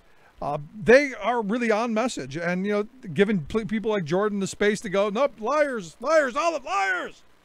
Yeah, and even then, even with them rolling softballs at him like they did today, he was able to attack the character of 2 of his accusers, but not the other 3. The other 3, he was not able to explain anything about why they would say what they would say. You know, including the one who said that he must be, you know, suffering from dementia if he doesn't remember these conversations that they had all those years ago. So, and not to mention, these folks don't really have any reason to come out and lie. Right. You know? Maybe it was the drugs he was doing. As they come forward and as they talk about it, he says, well, I don't really know, but they're mistaken. That's a pretty big thing to be mistaken about. If CNN calls me and says, hey, what do you remember about this? I'm gonna, you know, I'm not just gonna guess. You know what I mean? I'm gonna tell them what I know, I'm gonna tell them what I don't know, and I'm gonna tell them what I don't remember. The idea that, you know what, I'll just make something up because, you know what, I feel like causing this guy a bunch of trouble. Those are things you remember. I mean, those are things you remember vividly. Look, I had I had a couple of moments in my childhood that I remember going, this is uncomfortable. And one was with the athletic director when I first moved into the school. My mother had just passed away, and you know, I was prime target. He called me down into his little office, which was in the boys' locker room right in front of the shower, which is a very curious place for the athletic director to have an office. And his hand went from my shoulder to my behind, and immediately I bolted for the door. And I remember that vividly. And going, this guy's a creep. I got to stay away. So it's not something that you ever forget. So this idea that they don't remember it right, or that's ludicrous. Yeah, no, that would certainly seem to be the case. I mean, again, I was very fortunate not to go through a trauma of that variety as a young kid, but there were other traumas, and believe me, you remember them, you know, distinctly. You know, and I just, the idea that they're just mistaken, I'm not buying it. I don't think anybody else is either. Yeah. So let me ask you this, because let's bring it to your campaign. Sure. This is why we need good, decent, honest people in the legislature. And I don't know if the statute of limitations, you know, precludes this guy from being, you know, tried and ultimately convicted. Not Jordan, the doctor, and you know, who knows? Even Jordan for lying. I don't know, but. This is why I think we need people of good conscience in the General Assembly, in your legislature, to weed out the corruption, because I don't know what's going on in Ohio, but it doesn't seem like the Republicans are on the very up and up. Yeah, it's, you know, it's been really interesting, and I got to tell you, I was probably guilty of not paying enough attention, like many of my fellow Ohioans, of not paying enough attention before I decided to get into the race and to put my name out there. But since I have, and since I've really dug into it, and since it's become a daily thing for me, I am stunned, daily by what I find, and by the way things are run, and by just, and again, here we have a situation, we don't just have a Republican majority, we have a Republican supermajority, all right? Which we can keep in mind that I think due to gerrymandering, I believe it was either it wasn't 2016, it was 2012. We picked up 55% of the votes in our state house races, won 33% of the seats. So, and that's how they got this power, was, right. Was through these gerrymandered districts. So even though we won the popular vote and won it big, we still weren't able to gain control. And that's one of the things that, that we have some issues with now. I'm up against a pretty tough district because of some of those same things. But the thing is, I think people are just so motivated, to go and just to get these guys out of there, because they've been causing so much trouble. We just went through the largest scandal in Ohio's history with ECOT, that cyber charter that they just released a new report on that, and the total of the money stolen is now upwards of $200 million. Right? And and just the other day, just now, because it's become an issue in the campaign, Mike DeWine, who's running for governor, who's the current attorney general, has decided that he's going to try to recover some of that money, that he's going to sue ECOT's founder and try to recover some of that money. Now, today he decides that, which couldn't be more fake. And he said he's had his hands tied or something. I can't remember his exact language, but he said he wasn't able to pursue it before now, but now he can. And I don't know exactly what that means, but it sounds pretty weak to me. And again, this is why we need good, decent, honest people like you to get into the House there. So tell me, how does the campaign going? What are you hearing from people when you're knocking on doors and kissing babies and shaking hands and all that? Yeah, well, I tell you what, people are fired up. The team's been out there knocking doors. We've been getting great responses from people. And not everybody's in our camp, but I've found that even the folks who historically have voted against the Democratic Party, even folks who have told me outright that they're going to be voting for my opponent, they're all interested in hearing what change sounds like. So, they're interested in the ideas. They're interested in hearing what I would do and how I would change things and what I would do differently, and so on. So even the people who have already committed to my opponent are still listening. They're still paying attention. Now, that said, we're going to have to go out and make enough Democrats to win this, which I think we can do. I really do. People are fired up. People are motivated, and I think we're going to get over the top. But I'm impressed by the people that I'm running into who, even though they have historically backed my opponent or backed the Republican Party, they're still listening. They still want to know what change sounds like, and they'd like to bring some here to Ohio. Yeah, at the end of it, you got to be tired of what you're seeing coming out of your legislature, which is just corruption and abuse, and because there've been scandals for years. I was thinking, just this afternoon, there was a workers' comp scandal with gold and stuff a couple of years ago, gold coins and all kinds of craziness that you just go, please, somebody back somewhere near sanity. Because when I lived in Ohio, it was a Democratic state. You had 2 Democratic senators. Granted, one had a pink tie, loved him. But it seemed more sane back then. We're still a Democratic state, so it's just a matter of getting people out there and getting over some of the voting difficulties, let's just call them, that have been introduced into the system in the past several years. To get over some of the gerrymandering and some of the other stuff that's been going on, because we're winning the votes. We're winning the popular vote. It's just not translating into seats. There you go. And that's that's the problem that we've run up against, and that's where the line drawing and the gerrymandering has really swayed things in a pretty terrible way. Yeah, it is. If people want to check out your website, brettpransky.com, we'll shoot it out so people can take a look, maybe make a couple of donations, maybe get one of those cool T-shirts you got there. Yeah, I'd be happy to send them anywhere in the country. There you go. Brett, I appreciate the time. I wish you the best and hope you'll come back and talk to us again real soon. All right, thanks a lot, Rick. Good stuff. Again, brettpransky.com. You can also follow him at Brett Pransky on Twitter. All good stuff. And look, at the end of the day, the sad reality is this kind of horrible stuff happens. And you need people who are going to hold those accountable. Just that simple. I'd love to hear your thoughts. You can email me, rick@thericksmithshow.com. Quick break. Right back. Me and my people are through.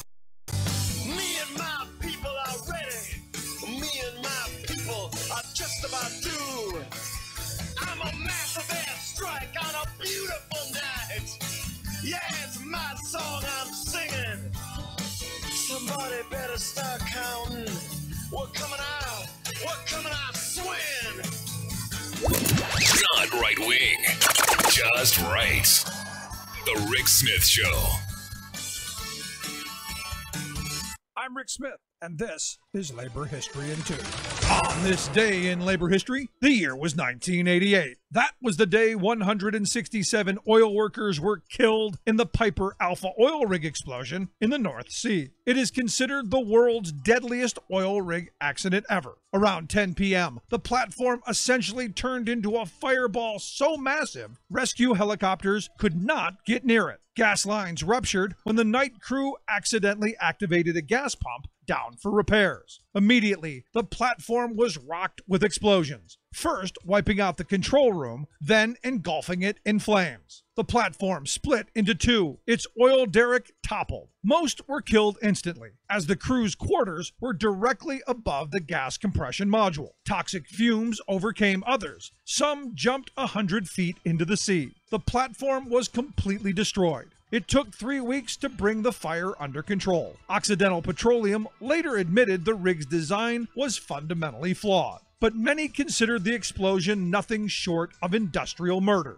The rig was notorious for fatalities and near misses. Jack Malloy, head of the offshore trade union OILC, recalled, Piper was synonymous with accidents. People would say, Piper? Oh, you don't want to go there. That place is ready to go. Conditions were so bad, the union pulled its reps off the safety committee. The next day, 115 oil workers in Humberside walked off the job, demanding better health and safety conditions. Subsequent investigations determined Occidental failed to enforce basic maintenance and safety procedures. Over 100 safety improvements were recommended. Occidental paid out $100 million to the families, but escaped prosecution. Today, there is a memorial chapel at the Kirk of St. Nicholas and a memorial sculpture in the Rose Garden of Hazelhead Park, both in Aberdeen, Scotland.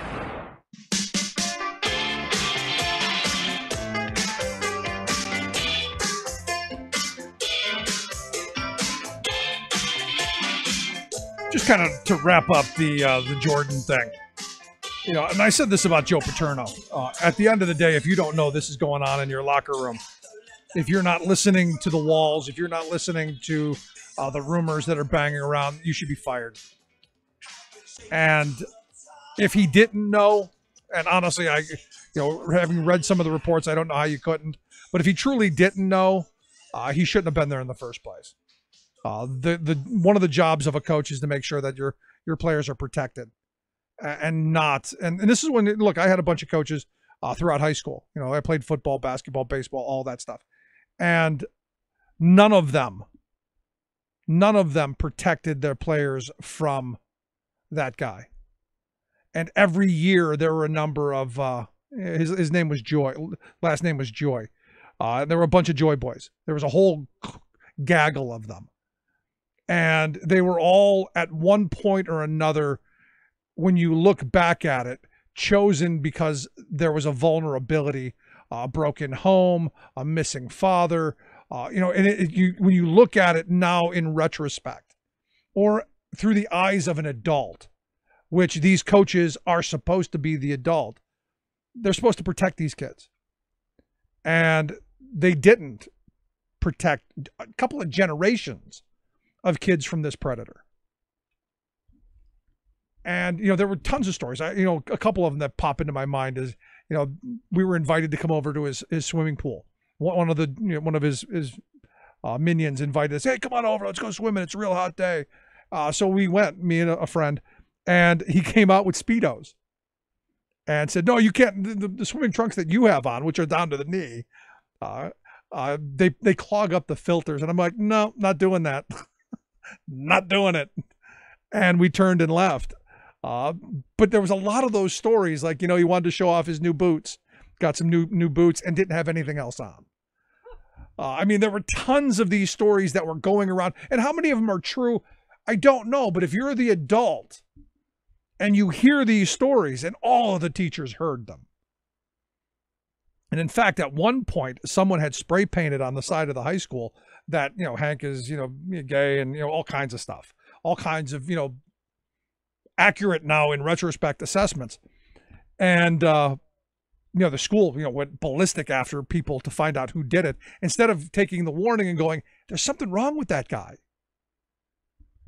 But here you had it. You had the powers to be who kept him protected until finally the floodgates opened. And guess what? The floodgates always open. I just don't believe. Oh, here's the other funny part. And there's actually it's not funny. I gotta stop couching terms in funny. Once he got out of jail, he ended up getting a job as the sports program director at Parmadale, which was an all-male juvenile detention facilities. Let that sink in for a second. He was fired like 3 months later, but he got the job, which is just mind-blowing. Just mind-blowing. Anyway, had a moment today. Had a moment that I wanted to share. I ran into somebody who had a T-shirt on that said, "My sense of humor may hurt your feelings or offend you." It said, "I suggest you suck it up. I change for no one." And of course, I had to walk up to him and go, "Okay, offend me. Dazzle me with your witticisms. Oh, by please." And he had nothing. Blank. I'm going, well, where is it? You're advertising something you clearly don't have. I walked up to you hoping to be offended. And nothing. Just kind of a dopey look. And I said, "Trump voter, right?" And he nodded his head silently. And that was enough for me. Actually kind of made the day. And I did tell him, hey, just so you know, there used to be a Team Deplorable shop that you could have gone to and worn that shirt with other people. In upstate New York, there was a Team Deplorable Community Activity Center that was supposed to open and be just great for the crazy Trump voters. Up in Rochester, just outside of Rochester, New York, they were going to sell nothing but Trump stuff. Buttons and hats and underwear and, condoms, and whatever you could slap the Trump brand on, just like Donald does himself. Turns out, though, the guy who was running the place or wanted to run the place didn't really have a licensing agreement. So I gotta wonder if there was some Trump people saying, hey, you can't do that. Evidently, he raised a whopping $240 of the $150,000 GoFundMe goal. So that tells me there were people out there dumb enough to give him $240, and good on them. I'm actually quite surprised. Now, it did only stay open 2 days. So the Deplorable Center, did stay open a whopping 2 days. And what the goal was supposed to be, this was supposed to be like a church of crazy, the Trump church, like a Trump religion, if you will, where they would go and they would worship at the altar of the big T, the gold T. They would, sit on the gold throne in the men's room.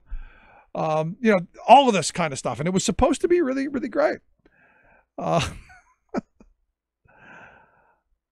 Closed down. Sorry, no Deplorable Center. And it was supposed to be with their meeting place. It was supposed to be like, if you remember the Little Rascals with the He-Man Women Haters Club, kind of like that, only with gold signs. Yeah, where they fantasize about going and grabbing people by the whats, because that's the best they can do. Just kind of throwing that out there. So there you go. If you were up in Rochester, maybe you can see the remnants of it. I don't know. Anyway, we're going to take a quick break. When we come back and talk a little bit about education, the National Education Association had a big conference this week.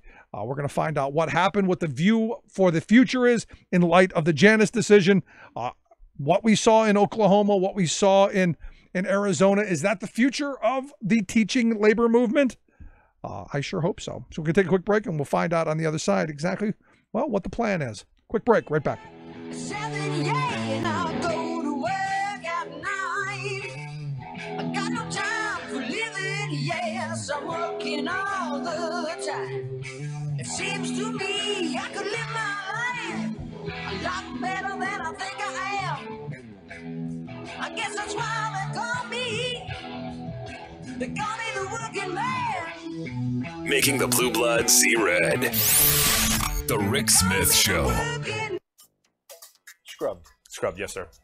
Of the official EPA administrator's schedule. Absolutely, which happened quite a bit. Whistleblower says EPA Chief Scott Pruitt kept secret calendar to hide industry meetings. This is a really sad day for Minnesota. That's what this is. Minnesota regulators approve controversial new tar sands pipeline. Record overnight heat in Oman. Drought-fueled riots in Iran. Plus... And that's just the tip of this melting iceberg. Rhode Island becomes the first state to sue fossil fuel companies for knowingly contributing to climate change. All of those stories and more straight ahead from BradBlog.com. I'm Brad Friedman. And I'm Desi Doyen. Stand by for 6 minutes of independent green news, politics, analysis, and snarky comment. I could stand here all day and cite many other PowerPoints on the damages that could be caused. Oh, please don't. This is your Green News Report.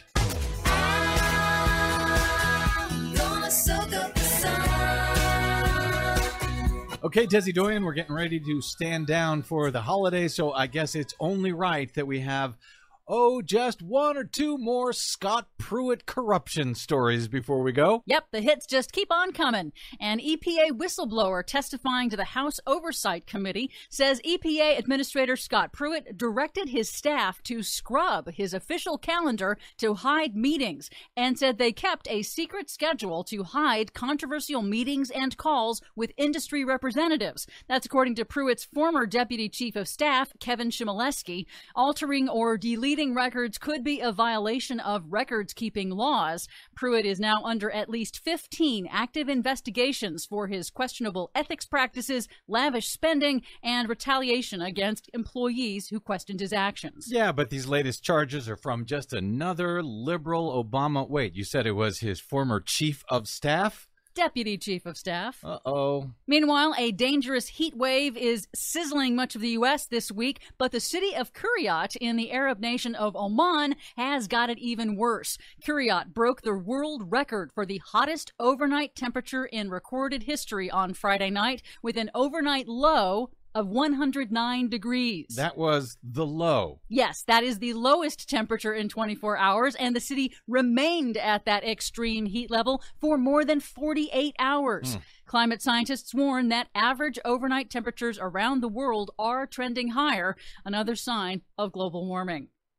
In southern Iran, the most severe drought in more than 30 years is exacerbating unrest in the already volatile Middle East. AP reports that Iranian security forces fired on demonstrators on Sunday who were protesting water scarcity. Residents of Karam Shar in southern Iran near the border with Iraq are protesting salty and muddy water coming out of their taps and blame government mismanagement for lack of clean drinking water. Here in the U.S., the Minnesota Public Utility Commission has approved the controversial new Enbridge 3 tar sands pipeline against the recommendations of the State Department of Commerce and administrative law judge and over the objections of Native American tribes who say it poses an unacceptable threat to their drinking water and wild food resources. The new pipeline will allow significant increases in tar sands crude oil transported from Canada across Minnesota to refineries in the U.S. Midwest. Winona LaDuke of the Indigenous Environmental Advocacy group Honor the Earth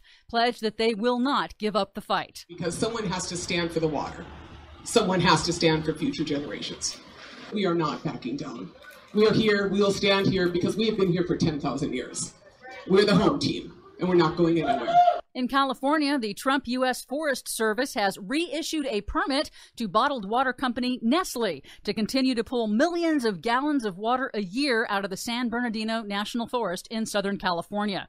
Nestle had previously been exposed for withdrawing water in the drought-prone region without a permit for decades. But the U.S. Forest Service has forgiven all that. Well, that's good, and now Nestle is going to pay their fair share for this water that they're drawing out of California, right? Not so much. The total annual cost for Nestle to withdraw 36 million gallons of water a year is just $524. $524 million.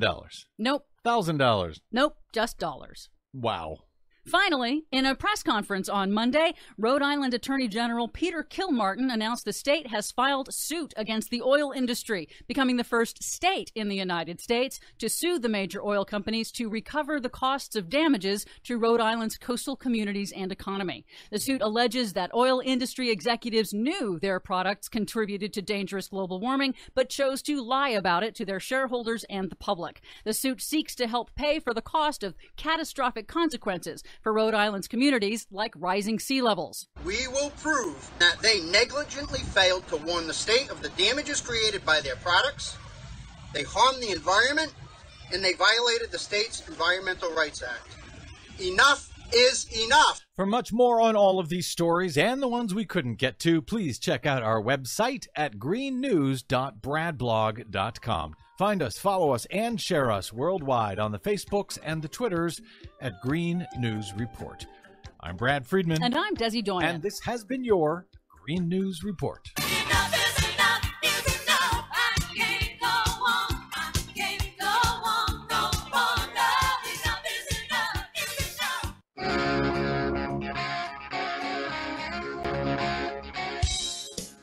Yes, it is all about the children, even after they're born.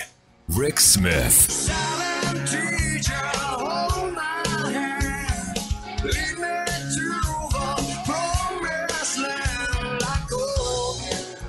Welcome back to the Rick Smith Show. So this week, the National Education Association had a big powwow talking about the future. Look, this Supreme Court case is going to harm educators. We know that. It's going to cause chaos. It's going to cause problems. The hope is that the teachers all rally together, stick together, stand shoulder to shoulder, and fight back, and really make their union that much stronger. So we're here to talk a little bit about, what the future holds for teachers. I've asked Erika Chavarría to come talk with us. She's a Maryland educator and also a board of directors member of the National Education Association. Erika, thanks for taking time for us. Oh, thank you for having me. So what did we find out at the big powwow? Oh, we found out a lot. We definitely found out that in light of Janice, we are not giving up. We are sticking together. We are going to fight. And we did a lot of really amazing, great work this RA. So I can give you some details if you'd like. No, absolutely, because, I look at, what happened in places like Arizona and Oklahoma, and I'm assuming that's the model. I mean, much more direct action. And what I've been calling for, I don't know, about 15, 20 years now, that the most educated union members, the most articulate union members be the ones to get out in front and say, hey, this is why I'm a member. Absolutely, absolutely. We are going to be taking more direct action, supporting states that have already been dealing with that are not collective bargaining. So we're going to be following their lead.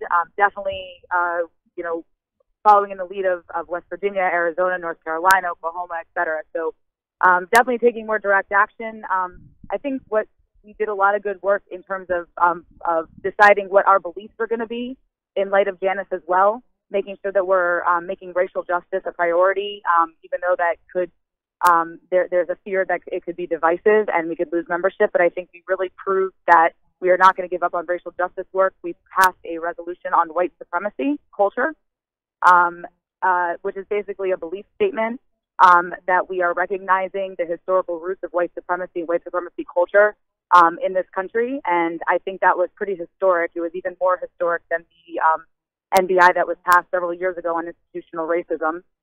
So now we need to make sure that our belief statements, that we are taking direct action in light of our belief statements. Now, how can that be? How can that be? Controversial or divisive?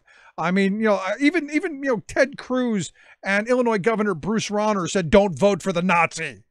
How can being against white supremacists be a bad thing? Yeah, right. We have members from all over the country and with all different beliefs. And we have members that are scared to go back to their delegations and say that we are making a strong statement against white supremacy because they don't want to have those tough conversations and they don't want to talk about race and how it impacts every single one of our children and our citizens in this, and non-citizens, everybody in this entire country. So, it's more of a fear factor and just the uncomfortableness. But if we need people to be uncomfortable, we need people to take a stand and have these conversations. And I think that the fact that we almost unanimously, I can't say unanimously, but it was a majority vote to pass this resolution shows that the majority of us are on the right side, that we are willing to take that step and at least name it for what it is, which is a first step. It's not the most important. We need to make sure that our actions are now following suit in our belief that we are recognizing white supremacy culture. Yeah. One of the things that I've been concerned about, and one of the hopes I think of the right wing is that by Janice going through the Supreme Court, it's going to take some of the air out of progressive groups and pushing for more progressive policies, more equal social justice, more equal access, more equality, and all of that stuff. So what you're telling me, if I'm hearing this right, is their hopes have been dashed, and that actually you've recommitted to the idea of social justice and all of that stuff. Absolutely. I mean, I can go. First of all, I have to give a shout out to our ethnic caucuses. We banded together and supported each other's NBIs, new business items. The Black Caucus, Hispanic Caucus, American Indian and Alaska Native Caucus, the Asian Pacific Islander Caucus. The caucuses really stood strong together to support each other. We were able to pass a Black Lives Matter NBI that says that NEA will advocate for the Black Lives Matter at School Week of actions that have taken place over the past several years. We also we passed the NBIA, which is another one of these historic NBIs that directs NEA to support the immigrant families being detained and separated at the border. We passed another NBI that directs NEA to support, continue their support with the residents, the children, the families of Flint, Michigan, which we know are in a state of emergency, and their free water bottle service is being cut off, even though they're still being poisoned and even having to pay for their poisoned water. We had a lot of our aspiring educators and our young professionals that passed a lot of business dealing with making sure that NEA is focusing on being able to recruit and retain Black and brown educators into the teaching profession. We did a lot of amazing work that shows that in light of this Janice decision, we are still committed. We are going to remain committed, and we are going to be even stronger in the fight for racial justice in education. No, and that's a great thing. But there's some fears, from what I understand, that you're going to lose a substantial number of members. In fact, there was some budget cutting, I guess, being done, which is the economic reality of the world that you guys are in. So it's going to, in my view, while the resources are being taken away, it has to be replaced by much more militant and active members. And look, those 370,000, I think that they view are going to go in the next 2 years. Those are probably people that you don't really want in the movement. At least that's my view. Mm-hmm. You don't have to go there. You don't have to go there. I'm not going to go there. But what I will say is that I actually believe that our racial justice work is a membership organizing tactic. I wouldn't say tactic, but it's a tool to recruit membership. What we see, we have our student populations, our demographics are changing, and I think that if members can connect to not just bread and butter issues, but if they can see themselves in the work that NEA is doing, and they can make those connections, they can follow their passions through NEA and see what NEA is doing in the work of racial justice and social justice. I think it's actually a way to gain membership. I see it as a positive thing. I see it as an opportunity. I don't see it as something that's going to negatively impact us. No, that's a good thing. I mean, because we had some guests on from Arizona and from Oklahoma, talking about the strikes that were going on there and the deplorable conditions, especially in high poverty minority areas. And, this is where I think you're going. You're advocating for better funding for schools, smaller sizes, class sizes, things that are going to help those poverty-ridden communities have access to a better education. It's one of these weird kind of moments we're in, though, because I don't know if you saw this story from Detroit where a judge just ruled that kids don't have a right to literacy, which is just kind of insane to me. Unbelievable. I did see that, yes. That was something that a lot of the members were talking about. And obviously that's absolutely absurd. Every child has a right to literacy. Every child has a right to a quality-free public education that is equitable. And we as educators we're the people on the forefront every day. We need to take actions in our own classrooms, making sure that we are treating our children in a way that is restorative, that we are not adding to the school to prison pipeline in the way that we interact with students and communities, and that we take collective action as well. So it's it's how we act in our own classrooms, in our own schools, and it's also collective action. Banding with community members, we need to make sure that we are engaging the community, especially in the light of Janice. We're going to need to have community allies, and that's the only way we're going to get stuff done. You know, we hear an awful lot about reform. We hear an awful lot about, you know, changes. And look, you're dealing with a lot of the charter school stuff that's going on. You're dealing with a lot of the attack, you know, the Education Incorporated and the privateers who are pushing this stuff. And a division in teaching, because there are a lot of there's a lot of, the anti-charter school things, and, those teachers, in my view, should be unionized to protect their wages, hours, conditions, and also their ability to, to practice their craft. This division only makes everybody worse off, or at least kind of the way I see it. I see where you're coming from, definitely. But we have very, very, very strong people who are fighting against the charter takeover movement and the privatization, and coming at it from a community-based organizing perspective. For example, the Journey for Justice Alliance. Brother G2 Brown, who is the director of the Journey for Justice Alliance, he actually won one of our Human and Civil Rights Awards this past RA. We have worked in collaboration with him in terms of fighting back against charters. We also developed a community schools policy statement with input from the Journey for Justice Alliance and other community organizations, which is one of the most important ways of fighting back against the privatization of charter schools. Community schools, when they're implemented the right way, and I believe our policy statement on community schools does direct NEA to take actions to support community schools and the idea of it, and it was done in a way that is not in the language of the co-opters of community schools, who are that term has now been co-opted, and they think it means one thing, but we know what it really means, and it means not just wraparound services, but providing restorative justice practices, anti-trauma teaching, community involvement in the school system, as well as the basic necessities that students need, but really keeping that community school intact. And these are the types of ways that we're going to fight against the corporations and fight against the charters. I understand wanting to unionize charter school teachers and educators, and I don't know how much more I can say on that, being in the position I'm in as a director, but I do understand that. I believe that it should be everyone's right to be unionized, but there's a fine line between making sure that we are still that our focus is still on working against the charter movement and against the corporate movement. No, I'm with you, but at the end of the day, it's always been my position that I don't care what you do for a living. I don't care. You punch a clock in this country, you should have the right to join and form a union, and you should have the protections and the due process that comes with it. And look, I'm not a charter school person by any stretch of the imagination. And the idea of community schools, like I had them as a kid, they were in the neighborhood.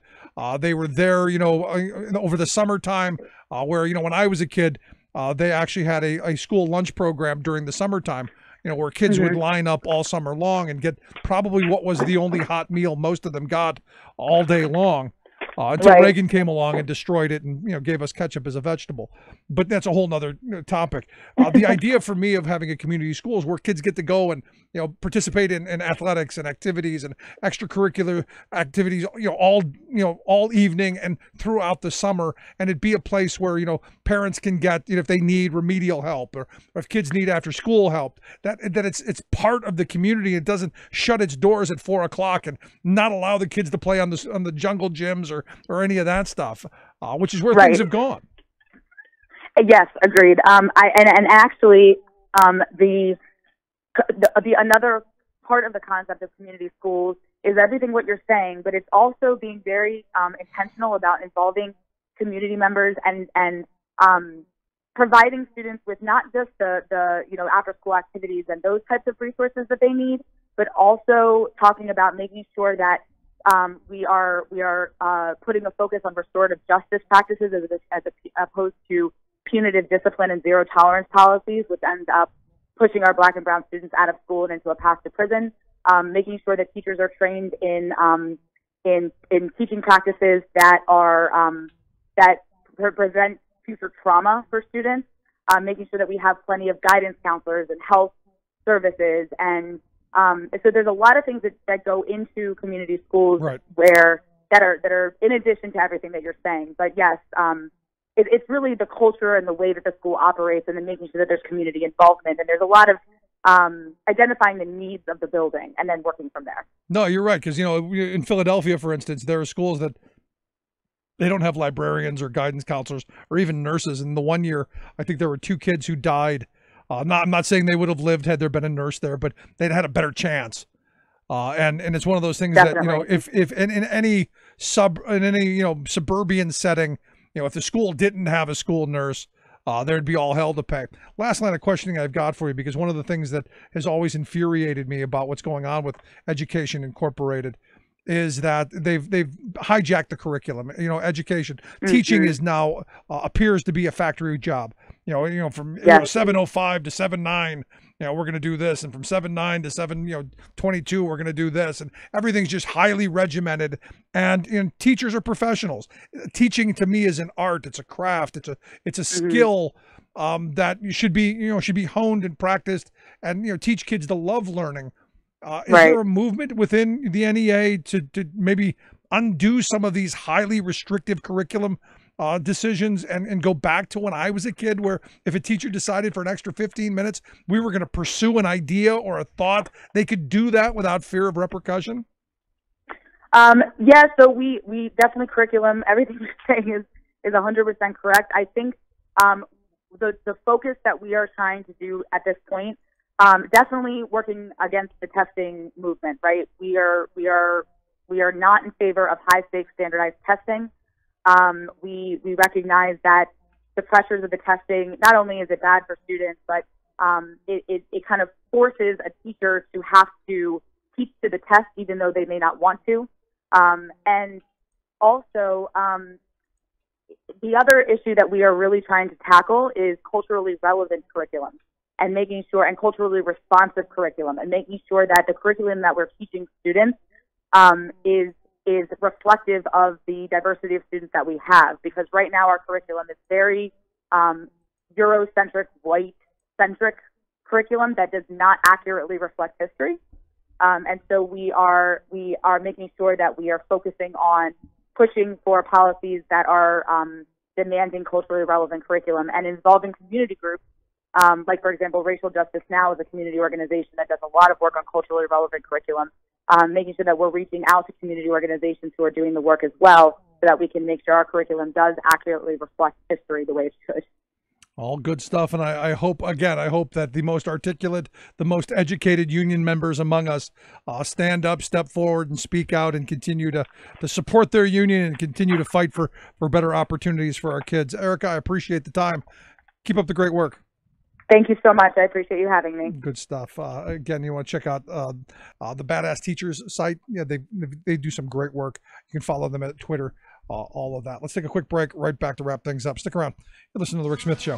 For working people, come to talk.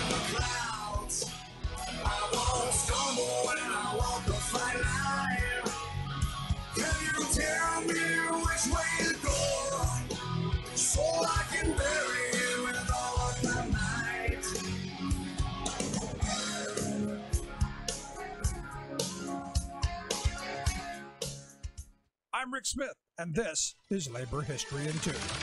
On this day in labor history, the year was 1911. That was the day that the song The Preacher and the Slave first appeared in the Little Red Songbook. The Little Red Songbook was a compilation of labor songs published by the Industrial Workers of the World Union. The booklet was pocket-sized, so labor activists could carry it with them wherever they would go. Music was an important part of the IWW labor culture. Joe Hill was probably the most well-known of the IWW songwriters. Many of the songs penned during this era are still sung at labor rallies and meetings today. But not everyone appreciated the music and the message of the IWW, a radical union that called for all workers to unite together. When IWW activists, or wobblies as they were called, would give speeches, they would sometimes be heckled and jeered. Authorities would harass and break up meetings. Sometimes, Salvation Army brass bands that were competing for space and audiences on street corners would disrupt IWW rallies with their music.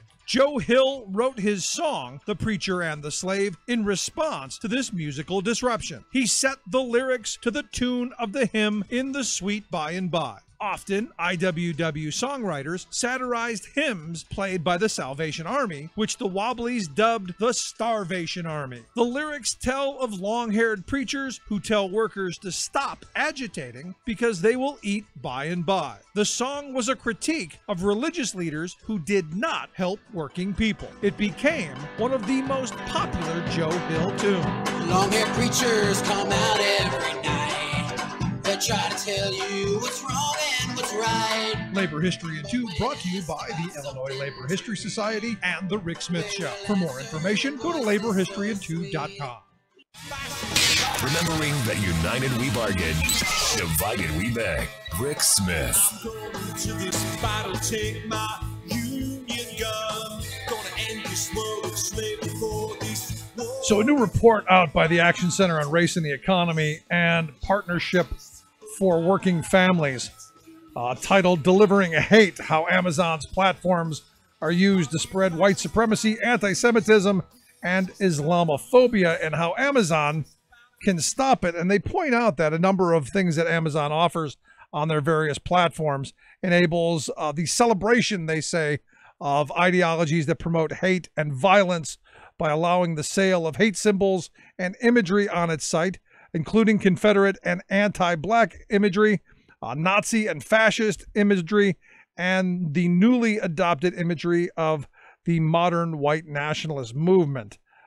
They claim that a number of the products actually are targeted towards children because, hey, you know what you want in the crib with your infant? That's right, your Nazi symbol. They also go on to say that Amazon provides a platform for openly racist writers, musicians, and activists, including some who advocate violence against blacks, Muslims, Jews, and the LGBTQ community. They also say that these folks use Amazon's platform, and it's made possible by what appears to be inadequate and poorly enforced policies. They say Amazon has a history of responding slowly or not at all to public pressure on this front, rather than effectively preventing hate groups from using their platform. They're capitalists. They want the money. They don't care about the ideology. They don't care about one group or another. They want the money. It's that simple. What they recommend is that Amazon make a clear public stand against hate movements and their ideologies.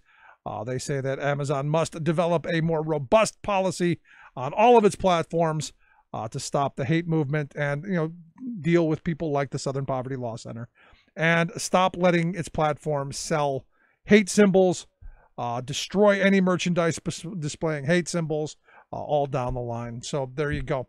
And not a bad idea. You crush hate where it is. Anyway, if you missed any of today's program, thericksmithshow.com. That's where you go to get the podcast.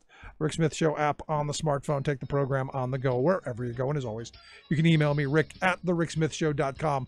Remember, Saturday, 7 p.m., tune in to Free Speech TV for our weekly Free Speech TV show at 8 p.m. for our overtime. Thanks so much for tuning in. You've been listening to The Rick Smith Show. Together, we can make America better. Email rick@thericksmithshow.com or interact with us anytime at thericksmithshow.com. Until next time, this has been The Rick Smith Show. Mysterious